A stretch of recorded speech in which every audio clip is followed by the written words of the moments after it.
വിവാദ ശബ്ദരേഖയിൽ വിശദീകരണവുമായി CPM ഇടുക്കി ജില്ലാ സെക്രട്ടറി CV വർഗീസ്. ജില്ലാ കമ്മിറ്റിയിൽ വിശദീകരിച്ചത് അന്നത്തെ രാഷ്ട്രീയ സാഹചര്യമാണെന്നാണ് വിശദീകരണം. കേരള കോൺഗ്രസ് മുന്നണി വിടുമെന്ന് എവിടെയും പറഞ്ഞിട്ടില്ല. ശബ്ദരേഖ ചോർന്നത് എങ്ങനെയെന്ന് പരിശോധിക്കുമെന്നും CV വർഗീസ് പറഞ്ഞു.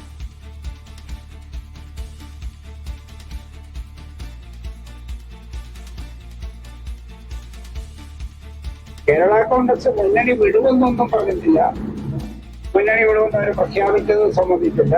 അത് ഇച്ചിരി നിങ്ങൾ കൂട്ടിച്ചേർക്കാം. ഞാൻ പറഞ്ഞത് കേരള രാഷ്ട്രീയത്തെ സവിശേഷമായ അന്തരീക്ഷത്തിലെത്തുകയും കേരള കോൺഗ്രസ് മുന്നണി വിട്ട് UDF-നോടൊപ്പം ചേരുമെന്ന് പറഞ്ഞ പ്രചരണങ്ങൾക്ക് ആ വാർത്ത വരാനിടയായ സാഹചര്യങ്ങളെ സംബന്ധിച്ച് വിശദീകരിച്ചിട്ടുണ്ട്.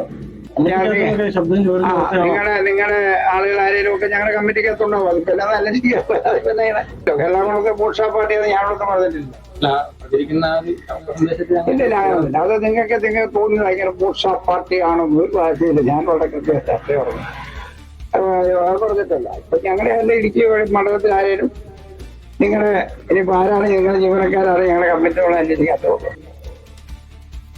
മുഹമ്മദ് ആഷിഖ് ചേർന്ന വിശദാംശങ്ങൾ നൽകാനായി. ആഷിഖ്, അദ്ദേഹത്തിന്റെ ഈ ശബ്ദരേഖ വലിയ രീതിയിൽ വിവാദമായതിന് പിന്നാലെയാണ് വിശദീകരണം. എന്താണ് പറയുന്നത്?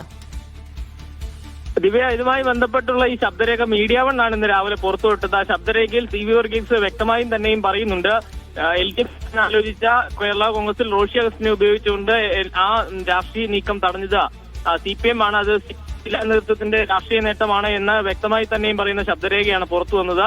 ഒരു പാർട്ടി കമ്മിറ്റിയിൽ കമ്മിറ്റി അംഗങ്ങളോട് വിശദീകരിക്കവെയാണ് CV വർഗീസ് ഇത് പറഞ്ഞിട്ടുണ്ടായിരുന്നത്. എന്നാൽ അതിൽ വിശദീകരണം നൽകുകയാണ് CV വർഗീസ്. താൻ അങ്ങനെ പറഞ്ഞിട്ടില്ല, കേരള കോൺഗ്രസ് മുന്നണി വിടും എന്ന് താൻ പറഞ്ഞിട്ടില്ല എന്നാണ് CV വർഗീസ് പറയുന്നത്. ബാക്കി എല്ലാ വിവാദങ്ങളും മാധ്യമ സൃഷ്ടിയാണ്. കൂടാതെ ഈ ശബ്ദരേഖ ചോർന്നത് എങ്ങനെയാണ് എന്ന് പരിശോധിക്കുമെന്ന് കൂടി CV വർഗീസ് പറയുന്നുണ്ട്. മുന്നണിയുമായി ബന്ധപ്പെട്ടുള്ള ഏതെങ്കിലും തരത്തിലുള്ള കാര്യങ്ങളിൽ താൻ അഭിപ്രായം പറയുന്നില്ല എന്നും CV വർഗീസ് പറയുന്നുണ്ട്. കൂടാതെ റോഷി അഗസ്റ്റിനെ എല്ലാ കാലത്തും റോഷി അഗസ്റ്റിന് വേണ്ടി പ്രവർത്തിച്ചത് CPM പ്രവർത്തകരാണ്. ഇടുക്കി മണ്ഡലത്തിൽ ഇത്തവണയും റോഷി അഗസ്റ്റിനെ വിജയിപ്പിക്കാനുള്ള പ്രവർത്തനങ്ങൾ സ്വാഭാവികമായും CPM പ്രവർത്തകർ നടത്തും. പാർട്ടിക്കകത്ത് ആരും റോഷി അഗസ്റ്റിനെതിരെ വികാരമുള്ളവരില്ല എന്നും പറയുന്നുണ്ട്. അതിൽ ഒരു ഒഴിഞ്ഞു മാറുന്നു എന്നുള്ളതല്ലാതെ മറ്റൊരു വിശദീകരണം CV വർഗീസിന് പറയാൻ കഴിഞ്ഞിട്ടില്ല. ഏതായാലും ഈ ശബ്ദരേഖ ചോർന്നതിൽ ജില്ലാ കമ്മിറ്റിയുടെ നേതൃത്വത്തിൽ അന്വേഷണം ഉണ്ടാകും എന്നുള്ളത് വ്യക്തവുമാണ്.